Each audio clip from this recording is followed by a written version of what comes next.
Hello viewers, কেমন আছেন সবাই? আশা করি সবাই ভালো আছেন। পৃথিবীর বিভিন্ন দেশে বাস করা অনেক জাতির সাথেই আমরা পরিচিত, কিন্তু দেশে দেশে যাযাবর জাতিগুলোর সাথে আমরা কি পরিচিত? যাযাবর জাতির মানুষদের জীবনযাপন, তাদের বিশেষ ক্ষমতা, অদ্ভুত কর্মকাণ্ডগুলো কি কখনো দেখেছেন? বিশ্বের বুকে এমন কিছু যাযাবর জাতি আছে যারা মরুজলের মধ্যে বাস করে বেঁচে থাকে। কেউ বা চোখে সানগ্লাস ছাড়াই পানির নিচে সবকিছু পরিষ্কার দেখতে পারে, আবার কেউ বা মানুষের ভবিষ্যতও বলতে পারে। এছাড়াও প্রতিকূল পরিবেশে তাদের টিকে থাকার সংগ্রাম শুধু আশ্চর্যজনক নয়, রোমাঞ্চকরও বটে। তো ভিউয়ার্স, বিশ্বের এমন কিছু যাযাবর জাতিকে নিয়ে আমাদের আজকের এই ভিডিও, যার প্রতিটি ঘটনা আপনাদেরকে বিমোহিত করবে।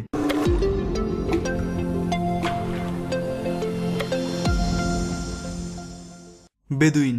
ভিউয়ার্স, ধূলিঝড় পৃথিবীর সবচেয়ে ভয়ঙ্কর দুর্যোগগুলোর একটি। পৃথিবীর খুব অল্প সংখ্যক প্রাণী এই ধূলিঝড় সহ্য করে টিকে থাকতে পারে, কিন্তু এই ধূলিঝড় সহ্য করে প্রায় 3000 বছর ধরে মরুভূমিতে টিকে আছে একটি জাতি। আরাবিয়ান উটকে বশ মানিয়ে হাজারো বছর ধরে মরুভূমিতে চড়ে বেড়ানো এই জাতিটি হচ্ছে বেদুইন।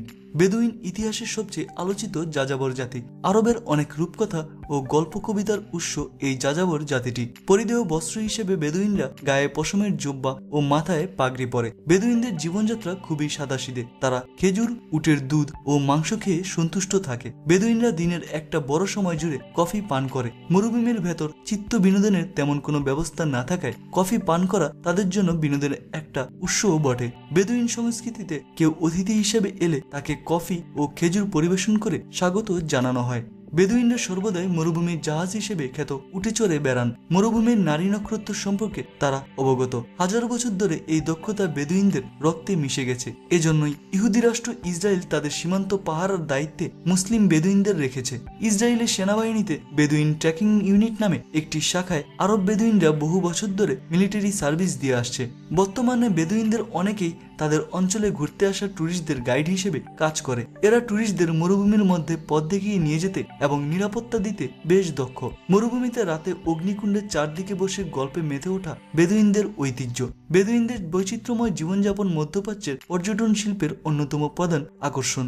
তাই সেখানকার অনেক দেশেই রয়েছে বেদুইন ক্যাম্প, যেখানে পর্যটকরা যান একদিনের বেদুইন হওয়ার স্বাদ নিতে। মোকেন জাতি। পৃথিবীর বুকে একটি জাতি রয়েছে যারা কোনো ধরনের সাঁতারের জন্য ব্যবহৃত চশমা ছাড়াই পানির নিচে স্পষ্ট দেখতে পায়। মোকেন নামের উপজাতিটি সমুদ্র যাযাবর বলেও পরিচিত।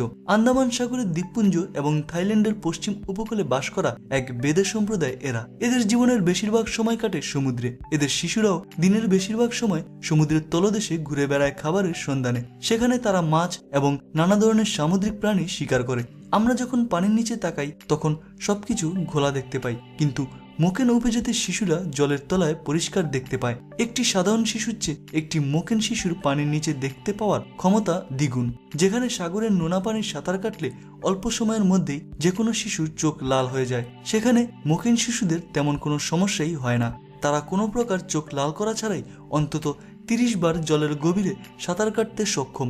তাদের চোখ আলোকে এমনভাবে বাঁকতে পারে যার ফলে পানির নিচেও তারা ভালোভাবে দেখতে পায়। মোকেন শিশুদের এই সুপার পাওয়ার থাকার কারণে পৃথিবীর আর 10টা শিশুর চেয়ে তাদের অন্য চোখে দেখা হয়। এই শিশুদের চোখ ডলফিনের মতো কাজ করে, এমনটাই জানিয়েছে কারেন্ট বায়োলজির সাময়িকী তাদের 2003 সালের একটি গবেষণায়। তবে মজার ব্যাপার হলো, প্রাপ্তবয়স্ক মোকেনরা পানির নিচে দেখায় শিশুদের মতো এতটা পারদর্শী না। তারা জলের উপর থেকে বর্ষা নিক্ষেপ করে মাছ শিকার করে তাদের খাবার সংগ্রহ করতেই বেশি আগ্রহ দেখা যায়। 2004 সালে ভয়াবহ সুনামিতে বেশিরভাগ মোকেনের বাসস্থান বিধ্বস্ত হয়ে যায়। সে সময় অনেক মোকেন পরিবারকে সমুদ্র অঞ্চল থেকে বেশ কিছুটা দূরে চলে যেতে হয়। জিপসি জাতি। জিপসি জনগোষ্ঠীকে রোমা বা কটাক্ষ করে ববগুরে নামেও ডাকা হয়। ইউরোপের বিভিন্ন দেশে এদের বসবাস। এরা নির্দিষ্ট কোনো ধর্মে বিশ্বাস করে না। এদের আসলে কোনো ধর্ম নেই, বা যে জায়গায় এরা অবস্থান করে সেখানকার ধর্মকে এরা শ্রদ্ধা করে চলে। আলাদা ও অদ্ভুত প্রকৃতির হওয়ায় জিপসিদেরকে অনেক মানুষই ভয় ও অপছন্দ করে থাকে। বিশ্বে 1 কোটিরও বেশি এইরকম জিপসি ছড়িয়ে ছিটিয়ে আছে। জিপসিরা সবসময় ভ্রমণের উপরে থাকে। এরা কখনো এক জায়গায় স্থায়ী থাকে না। তাদের এইরকম স্থানান্তরিত হবার কারণে তাদের সন্তানরা স্কুলে যেতে পারে না, এবং এ কারণে এদের শিক্ষার হারও কম। জিপসিরা ভবিষ্যৎ বলতে পারে, আর নতুন কোনো জায়গায় চলে যাবার আগে তারা অনেক কিছু চুরি করে নিয়ে যায় বলেও মনে করা হয়। ইংল্যান্ডে অনেক জিপসি নারী আছে যারা চাতুর্যপূর্ণ কাজে বা খেলায় খুব পটু হয়ে থাকে। বেশিরভাগ জিপসি পরিবারে পুরুষদের তুলনায় জিপসি নারীরা বেশি উপার্জন করে থাকে। আগে জিপসিদের মধ্যে শুধুমাত্র রোমানীয় সম্প্রদায়ের লোকদের ধরা হলেও এখন ববগুরে ধরনের যে কোনো গোত্রী জিপসি নামে পরিচিত। তুরস্ক, রোমানিয়া, বুলগেরিয়া ও স্পেনে জিপসিদের বেশি দেখা যায়। তিব্বতী চাংপা 15,000 ফুট উচ্চতায় বিখ্যাত সুমেরীয় হ্রদ। হ্রদের ধারে ছবির মতো সুন্দর কোর্য গ্রাম, আর এই গ্রামে বাস করে যাযাবর চাংপারা। শীতকালে এখানের তাপমাত্রা -40 ডিগ্রি সেলসিয়াস পর্যন্ত নেমে আসে। বিস্তীর্ণ পার্বত্য উপত্যকা আর প্রকাণ্ড সব হ্রদে ভরা বিশাল এই মালভূমির একটা ছোট্ট অংশই ভারতের মধ্যে, বাকি পুরোটা তিব্বতে। চাংপা জাতি, যাদের আদিবাসী স্থান তিব্বত হলেও বর্তমানে এরা ভারতের জম্মু এবং কাশ্মীর রাজ্যের লাদাখ অঞ্চলে বাস করা এক আধা যাযাবর জাতি। ধর্মীয় দিক থেকে এরা তিব্বতীয় বৌদ্ধ ধর্মের অনুসারী। এরা ভবগুরে জাত। বছরে 8 থেকে 10 বার এরা বসতির এলাকা বদল করে। বসতি বলতে ইয়াকের চামড়া আর পশম দিয়ে তৈরি তাঁবুই এদের একমাত্র সম্বল।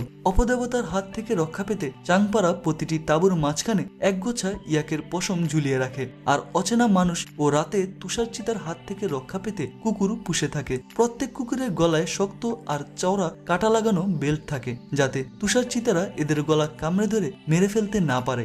চাংপাদের প্রধান জীবিকা পশুপালন।